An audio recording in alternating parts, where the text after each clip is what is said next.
अस्सलाम वालेकुम स्टूडेंट्स।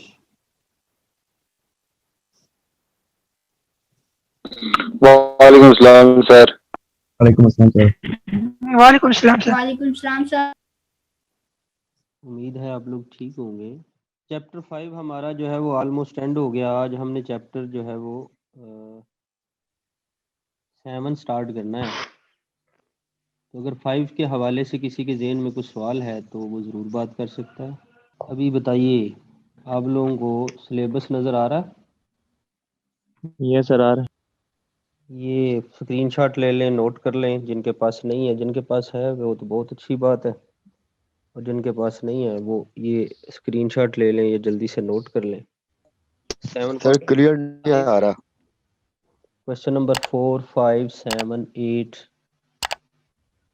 11, 12, 14, 15, इसी तरह 7.2 है, 7.3 विद पार्ट्स। वेक्टर, क्या आप में से कोई बच्चा बताएगा वेक्टर क्या होता है? सर ब्लर आ रही है, साफ नहीं आ रही स्क्रीन सर। वो अभी तो मैंने कोई आवाज की बात करे ना, छोड़े उसको, ब्लर को। ये तो साथ साथ चलता सर रहेगा। आवाज सही आ रही है सर। हाँ बस ठीक है, अभी सुने, जब ज़रूरत होगी तो मैं नेट का कनेक्शन चेंज भी कर दूंगा। अभी वाईफाई पे चल रहा है, फिर उसको मोबाइल पे भी ले आएंगे ज़रूरत पड़ी तो। नज़र स्क्रीन में आ रहा है तो बस आवाज़ भी आ जाती है, सॉरी आवाज़ आ रही है, स्क्रीन भी आ जाती है। अच्छा जी, वेक्टर क्या होता है? क्या आप में से कोई स्टूडेंट बताएगा what is vector? Any student? The physics में quantity भी having पढ़ते हो, 9th क्लास direction में। and magnitude as well, sir. For what purpose?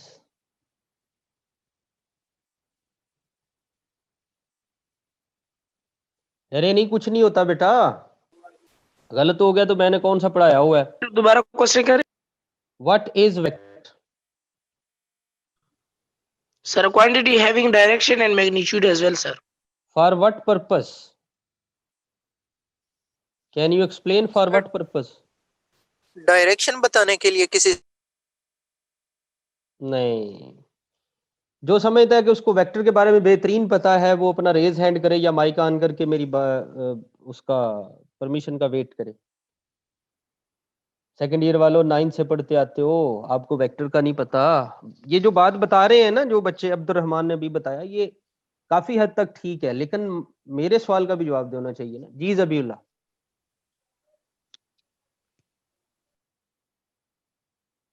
Sir for acceleration के लिए वेलोसिटी वगैरह डिस्प्लेसमेंट। वो तो बेटा और बातें हो जाएंगी। चले, आपकी बात भी आ गई। और जी, एनी स्टूडेंट जो ये समझता है कि उसे बेहतरीन पता है वेक्टर के बारे में? डरो नहीं बच्चों, गलत हो गया तो कोई मसला नहीं है, कोशिश तो करो। सर हमें तो अभी तक यही पता है कि सिर्फ डायरेक्शन किसी चीज की बताने के लिए यूज होता है वेक्टर। चले, मैं यकीनन फिर आगे चलता हूँ बजाय इसके कि हम यहाँ पे टाइम लगाएं। अच्छा, ये अभी आपको स्क्रीन ब्लैक सी नज़र आ रही है, लेकिन मेरी आवाज़ नज़र आ रही है तो उसी से आप समझने की कोशिश करें, फिर लिखते हैं। ऐसे है बेटा, वेक्टर, ये भी एक बच्चे ने बताया ना जिसके लिए मैग्नीट्यूड और डायरेक्शन की ज़रूरत होती है। तो मैंने पूछा for what purpose? To elaborate, to explain, to make it understandable. मसलन ये अंडरस्टैंडेबल क्या होता है? देखो बच्चों, आप मार्केट में जाते हैं कुछ पैसे लेके, और शॉपकीपर को कहते हैं कि मुझे चीनी लेने जा रहे हैं आप, सपोज 5 चीनी दे दें। कोई स्टूडेंट माइक ऑन करेगा ताकि मैं उससे बात कर सकूं? अच्छा, ऐसे है कि बात हो रही थी एक्सप्लेन करने की, एलेबोरेट करने की, ये क्या चीज़ होती है। तो मैंने कहा जी, आप कुछ पैसे लेते हैं 200-400-500 रुपया, और मार्केट जाते हैं और शॉपकीपर को कहते हैं कि मुझे 5 चीनी दे दे। तो यकीनन शॉपकीपर नहीं समझ पाएगा 5 चीनी या 5 चीनी का मतलब क्या है, 5 डब्बे देने हैं या 5 वो जो कार्टन है वो देने हैं, वो जो तोड़े होते हैं वो देने हैं, क्या करना है। तो ये क्या हुआ कि ये आपने अपनी बात को एक्सप्लेन नहीं किया प्रॉपरली। ये है एलेबोरेशन, ये है टू मेक इट अंडरस्टैंडेबल। लेकिन जो ही आप उसे कहते हैं 5 किलोग्राम चीनी दे दें, तो अब ये बात उसे समझ आ जाएगी और फटोफट वो अपना वो शॉपिंग बैग या थैला जो भी है लेके उसमें डाल के आपको दे देगा। तो ये आपने क्या किया, 5 किलोग्राम चीनी जब बोला तो ये कौन सी क्वांटिटी है? मैस। आपने मैथ्स को एलेबोरेट किया, इसको बनाया, अंडरस्टैंडेबल बनाया, ताकि अगले बंदे को समझ आए और वो उसके मुताबिक एक्ट कर सके। तो ये जिस बच्चे ने बताया, अब्दुल रहमान आई थिंक, उसने बताया था कि डायरेक्शन और मैग्नीट्यूड, तो ऐसी क्वांटिटी जिसको एक्सप्लेन करने के लिए, जिसको समझाने के लिए, जिसको अंडरस्टैंडेबल बनाने के लिए, अपना पॉइंट अगले बंदे तक कन्वे करने के लिए हमें डायरेक्शन और मैग्नीट्यूड की जरूरत होती है, उसे कहते हैं वेक्टर क्वांटिटी। अब मेरा अगला सवाल ये है, क्या आप में से कोई बच्चा कोई एग्जांपल दे के समझा सकता है कि वेक्टर ये है? Any student? डरे नहीं फोर्स जी Abdul Rahman. Sir, force means के किसी डायरेक्शन में अगर फोर्स लगाएं पुश या पुल करने के लिए। जी जी, जबरदस्त। फोर्स जो है ये एक वेक्टर क्वांटिटी है, तो इसमें हमें डायरेक्शन भी बतानी पड़ती है और साथ। लेकिन अब्दुल रहमान, आप माइक ऑन करेंगे? Yes sir. मैं कहता जी हूं सर। जी, आप 10 न्यूटन फोर्स लगा के ये अपना जो है वो बैग उठा के लेके जा रहे हैं, तो बताएं बैग का वजन कितना होगा, मैस कितना होगा? सर सर 10 न्यूटन ही होगा। नहीं नहीं, वेट नहीं, मैस। मतलब ये आपने ठीक बताया है, लेकिन ये हमारी जी डेली, सुने सुने, ये हमारी डेली लाइफ से उतनी रिलेटेड नहीं है। कोई डेली लाइफ से एग्जांपल आप बता सकते हैं? आप ठीक बता रहे हैं, आप गलत नहीं बता रहे, मैं वैसे यस कह सर। रहा हूँ कि डेली लाइफ से कोई एग्जांपल जिससे हमें और ज्यादा आसानी से समझ आए। जी सर अगर हम को मींस के रास्ता बताएं कि उस साइड पे अगर कोई मस्जिद का पूछे तो उसे बता सकें कि इस डायरेक्शन में मस्जिद है। सर ये डेली लाइफ में ये इसी तरह ये की कौन चीजें सी आती हैं। क्वांटिटी है? सर है तो वेक्टर ही मींस के डायरेक्शन ही बतानी है नहीं ना नहीं, किसी को क्वांटिटी नहीं बेटा, स्पेसिफिक। वो तो हो गया ना, स्केलर वेक्टर की बात होगी ना। क्वांटिटी का नाम हो, जैसे मैंने अभी बताया 5 किलोग्राम शुगर है, वो मैस क्वांटिटी है। इस तरह ये जो आपने बताई इस डायरेक्शन में मस्जिद है, तो ये कौन सी जी क्वांटिटी होगी? क्वांटिटी कोई सर सर बात जी नहीं। डिस्प्लेसमेंट है सर, अगर किसी को बताना हो सर कि भाई 5 किलोमीटर ईस्ट की तरफ है सर जी, तो ये कंप्लीट वेक्टर की डेफिनेशन है सर। हाँ, ये डिस्प्लेसमेंट की डेफिनेशन है। डिस्प्लेसमेंट की डेफिनेशन है डिस्टेंस प्लस डायरेक्शन। ठीक है, जी सर। अब आप ऑलमोस्ट करीब पहुंच गए हैं, बेहतरीन, जबरदस्त। चलें जी, मैं भी एक एग्जांपल आपसे शेयर करता हूं। आप चूंकि हम G10-4 में ही जो है वो पढ़ते पढ़ाते हैं, तो G10-4 में ही किसी बच्चे का घर है और वहां से एक स्टूडेंट जो है वो गाड़ी लेके अब्बू की परमिशन से किसी काम से निकला हुआ है। तो आधा घंटा या घंटा हो गया और बच्चा वापस नहीं आया, तो अब्बू उसको कॉल करते हैं कि बेटा आप किधर हो? तो वो कहता है जी मैं ब्लू एरिया से घर की तरफ आ रहा हूँ। और अब्बू पूछते हैं हाँ भाई स्पीड क्या है? ठीक है, तो फिर जो है वो कहता है जी मैं 60 किलोमीटर पर आवर की स्पीड से घर की तरफ आ रहा हूँ। अब यहाँ पे देखा जाए तो वो तो बाय रोड आ रहा है, तो मुख्तलिफ जगह पे उसकी डायरेक्शन चेंज होगी। ठीक है, और अगर बाय एयर आ रहा होगा तो फिर शायद सीधा भी आ जाए। तो बाय एयर तो अब ब्लू एरिया से घर की तरफ जो है वो थोड़ी कोई ऐसा सिस्टम हमारे यहाँ पे राइज है या लागू है, तो बहरहाल बाय रोड ही आएगा। लेकिन क्या उस स्टूडेंट के अब्बू को ये बात समझ आ रही है कि बच्चा ब्लू एरिया से 60 किलोमीटर पर आवर की स्पीड से घर की तरफ आ रहा है? तो ये उस बच्चे की लोकेशन के बारे में, उस बच्चे की कौन सी ऐसी क्वांटिटी, अभी मैं शेयर करूंगा लेकिन मैं चाहता हूं पहले आपसे पूछ लूं, जो इसकी पोजीशन को और इसके आने को वेल एक्सप्लेन कर रही है। एनी स्टूडेंट, कौन सी ऐसी क्वांटिटी इस बात में पोशीदा है? डायरेक्शन। डायरेक्शन, डायरेक्शन तो बाय रोड डिफरेंट जगह पे डिफरेंट होती रहेगी ना, तो direction is not the vector quantity only. ये हाँ एक वेक्टर क्वांटिटी मैंने इन बातों में बताई है। जी साहब। सर उसकी एबिलिटी, सर उसकी स्पीड, जिस स्पीड के साथ आ रही है, जो magnitude sir. But speed is not the vector quantity, I am talking about vector quantity. Velocity है ना सर। हाँ, अब कुछ बात देखें, यहाँ वेलोसिटी जो है ना वो एवरेज हो सकती है। क्यों? बार बार डायरेक्शन चेंज हो रही है, बार बार स्पीड जो है वो क्या कहते हैं उसको, ब्रेक भी लग रही है, लेकिन उस वक्त जिस वक्त फादर ने सन को कॉल की उस वक्त वो स्ट्रेट रोड पे था, और उसने जब जो ही मीटर देखा तो 60, वहां पे 60 पे वो उसका जो आर्म था स्पीडोमीटर का, या डिजिटल था या जैसे भी, उसका जो है ना वो 60 पे वैल्यू थी और वो स्ट्रेट चल रहा था। तो स्ट्रेट चलता हुआ रोड किधर जा रहा है, घर की तरफ जा रहा है, बेशक उसमें रास्ते में टर्न होंगे, लेकिन उस वक्त जो है वो उसकी वेलोसिटी क्या थी, 60 किलोमीटर पर आवर टूवर्ड, अब जो घर की तरफ है अब टूवर्ड ईस्ट भी हो सकता है, वेस्ट भी, यहाँ डायरेक्शन ओवरऑल जो है वो पता है, लेकिन उस स्पेसिफिक पॉइंट पे डायरेक्शन का नहीं पता। लेकिन क्या ये जो सेंटेंसेस मैंने बोले या पैराग्राफ मैंने बोला, ये उस बच्चे की जो उस वक्त एक्ट है या उसका जो घर आना है, उसका जो अमल है, उसके बारे में वेल एक्सप्लेनेशन हो रही है या नहीं हो रही बच्चों?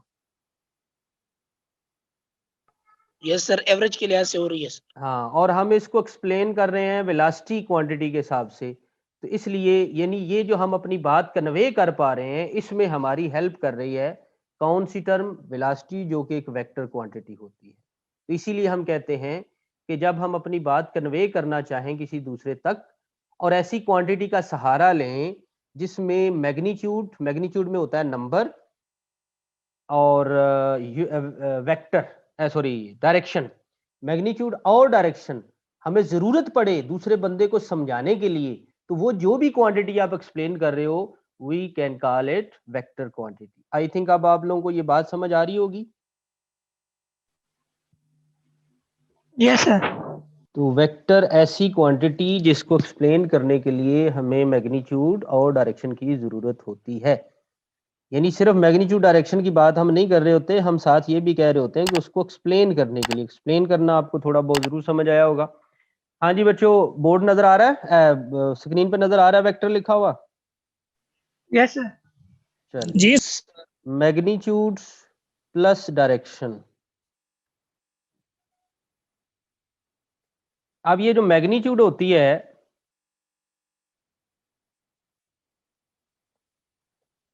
इसमें क्या क्या होता है?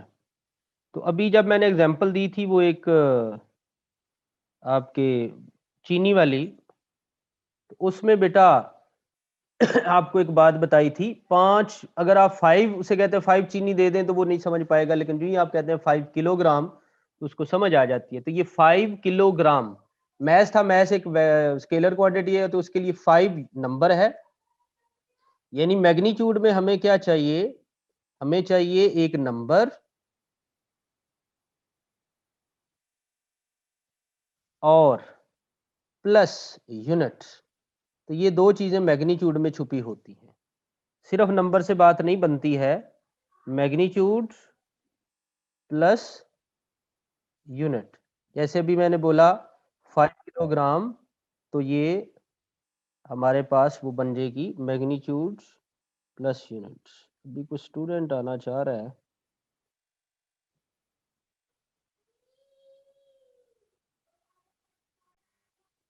कौन है भाई?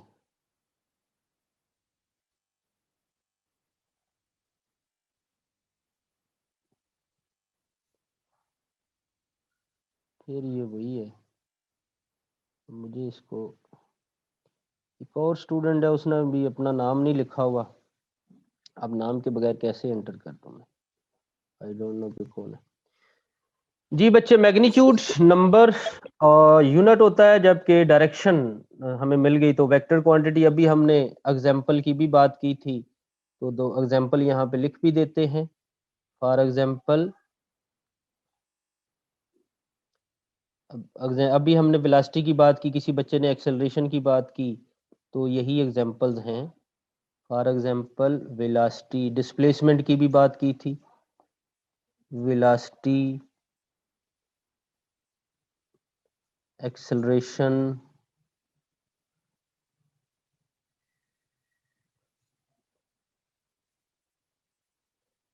और डिस्प्लेसमेंट,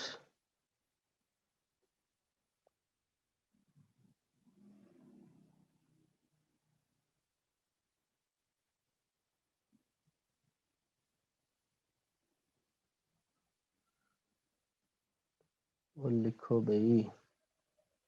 अच्छा जी, डिस्प्लेसमेंट, उसके बाद क्या था, फोर्स।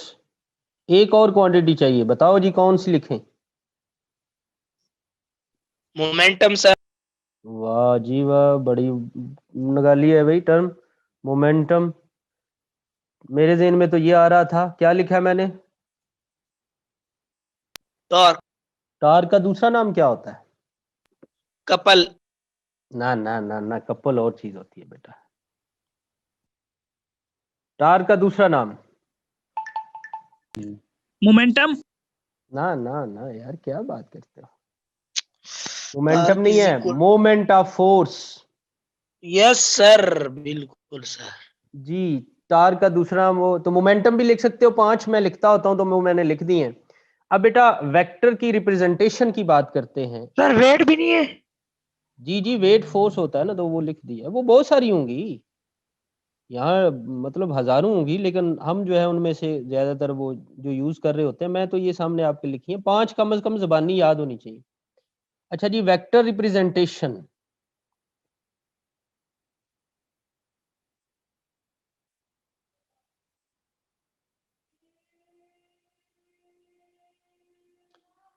एक तो जब मैं पढ़ाना शुरू करता हूँ तो ये हाकर्स आ जाते हैं गली में। वेक्टर्स रिप्रेजेंटेशन,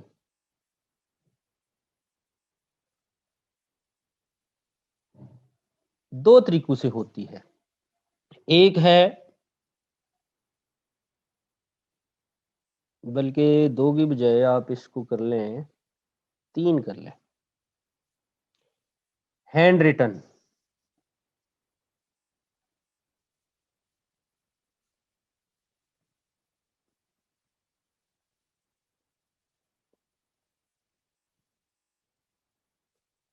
ओ भाई लिखो,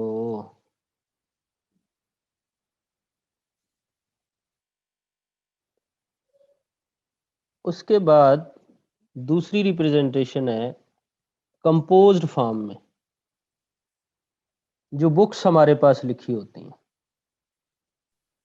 आज स्क्रीन ही शो हो रही। स्क्रीन नहीं शो हो रही है, अभी देख लेते हैं। हो रही है सर जी। हाँ बस टाइम भी अभी निकलने वाला है, नहीं वो दरमियान में को ब्लैक सा आ रहा होगा, रनिंग आउट ऑफ टाइम, ये रिज्यूम कर दिया। आप बताओ भाई। सर जी अब आ गई है। चले, उसके बाद तीसरी है ग्राफिकली। यकीनन आप लोगों ने ये जो चैप्टर है ना, ये फिजिक्स में भी आपने तकरीबन सारा पढ़ा होता है, लेकिन मैथमेटिकली उसको कैसे देखते हैं वो हमने यहाँ पे सीखना है।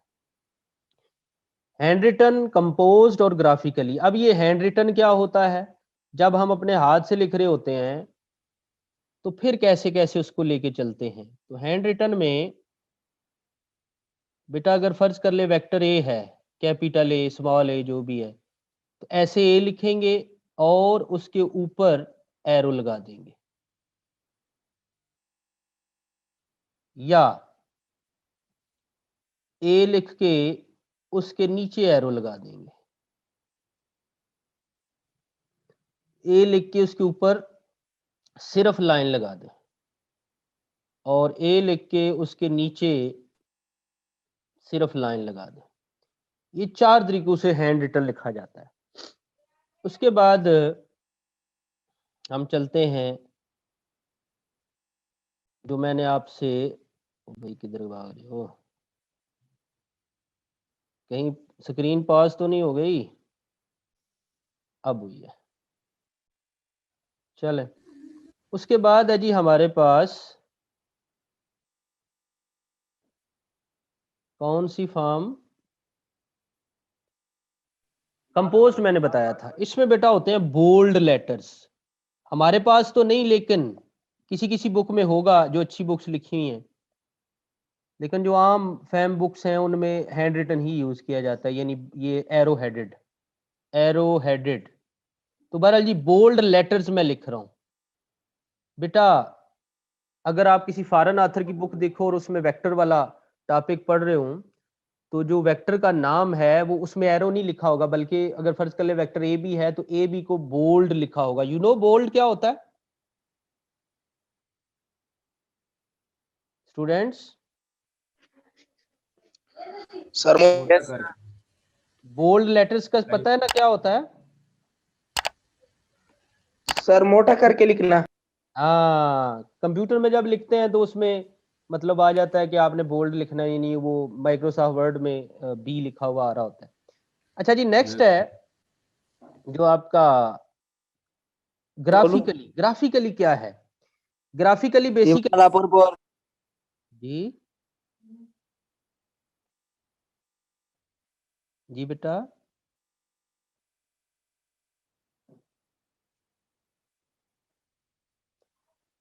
ग्राफिकली बेटा अभी आप लोगों ने देखा, हमने बात की थी मैग्नीट्यूड की। मैग्नीट्यूड जो है वो हमें वेक्टर की लेंथ दे रही होती है। जब हम वेक्टर बनाते हैं तो एक लाइन की शक्ल में बनाते हैं, और जो डायरेक्शन है वो एरो हेडेड होती है। अब ये जो एरो हेडेड डायरेक्शन है, अगर इसकी बात करें तो इसमें बेटा डायरेक्शन हम आम तौर पे 5 तरीकों से लिखते हैं।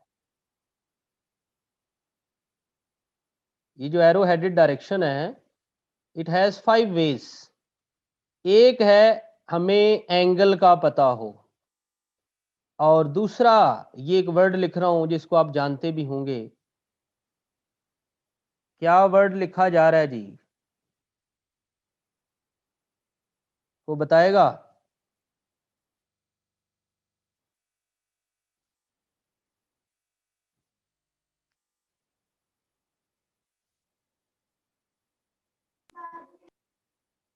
क्या वर्ड लिखा है जी डायरेक्शन के लिए एरो हेडेड?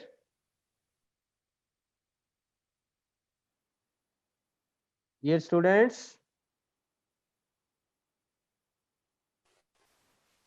थीटा या न्यूज। और न्यूज। हाँ, तो यकीनन आप लोग इससे पहले भी थोड़ा सा जानते होंगे इस बारे में।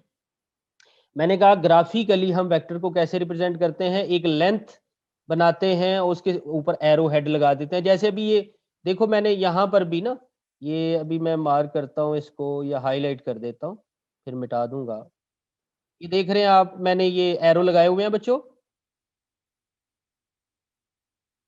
Yes sir. तो ये ऐसे ही वेक्टर के लिए भी एरो, अभी वेलोसिटी की बात की, डिस्प्लेसमेंट की, टार की जब भी बात आएगी तो उसकी मैग्नीट्यूड के मुताबिक हम उसकी लेंथ बना देंगे लाइन की, और एक साइड पे एरो हेड लगा देंगे। अब किधर एरो हेड लगाएंगे ये हमें कौन कौन बताता है, ये यहाँ पे मैंने आपसे शेयर किया, दिस वन।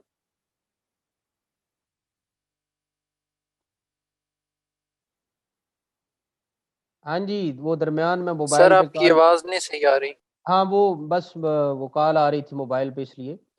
तो मैंने बोला कि ये मैंने वो एरो हेड के लिए बताया कि क्या तरीकाकार होता है, या तो हमें एंगल का पता होता है, या फिर ये न्यूज जो लिखा है ये होता है नॉर्थ ईस्ट वेस्ट साउथ। क्या वर्ड है जी? North east west south. जी, तो जब भी आपको वेक्टर या भी फोर्स की, किसी स्टूडेंट ने बात की थी कि जब भी हम फोर्स की बात करते हैं तो उस वक्त हम कहते होते हैं कि फोर्स नॉर्थ की तरफ लग रही है, साउथ की तरफ लग रही है, ईस्ट की तरफ लग रही है, या नॉर्थ ईस्ट की तरफ लग रही है, वेस्ट। या फिर ये बताया जाता है इतने एंगल पे लग रही है।